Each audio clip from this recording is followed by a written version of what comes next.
Movie Sriranga Neethulu acted by Suhas, Karthik Ratna and Viraj.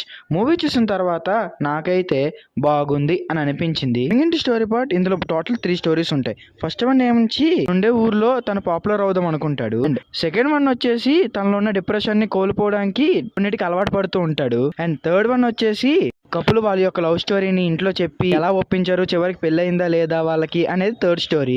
And ఈ 3 stories ని link up చేయడం, ఈ 3 కలిపి లాస్ట్ లో ఎండప్ చేయడం, లాస్ట్ లో తనిఖీల్ బర్ని ఎంట్రన్స్, అలాగే అక్కడక్కడ సుహాస్ గారు కామెడీ, మిగతా 2 ట్రాక్స్ యొక్క సీరియస్నెస్, ఇవన్నీ మనం మూవీలో చూడొచ్చు. Coming in to first half నుంచే 3 క్యారెక్టర్స్ యొక్క ఇంపార్టెన్స్, అలాగే వాళ్ళ యొక్క స్టోరీస్, వాళ్ళు ఎందుకు అలాగయ్యారు, వాళ్ళ యొక్క రీజన్స్ ఏంటి, ఇవన్నీ మనకు ఫస్ట్ హాఫ్ లో చెప్తూ ఉంటారు. అలాగే ఫస్ట్ హాఫ్ లో అక్కడక్కడ ఉన్న కామెడీ, ఆ 3 క్యారెక్టరైజేషన్స్ ని చూపిస్తూ ఫస్ట్ హాఫ్ మొత్తం అలా రన్ చేస్తూ ఉంటారు. And coming into interval scene అయితే ఓకే పర్వాలేదు అనిపించింది మూవీ మొత్తానికి. And coming into second half, first half తో పోల్చుకుంటే సెకండ్ హాఫ్ కొంచెం డౌన్ అయిందని చెప్పుకోవచ్చు. ఆ 3 స్టోరీస్ ని లింకప్ చేయడానికి అక్కడక్కడ ల్యాగ్ సీన్స్, ఫస్ట్ హాఫ్ లో ఉన్న కామెడీ కూడా సెకండ్ ట్రాక్ లో ఉండదు. టోటల్ గా సీరియస్నెస్ రన్ అవుతూ ఉంటుంది సెకండ్ హాఫ్ మొత్తం.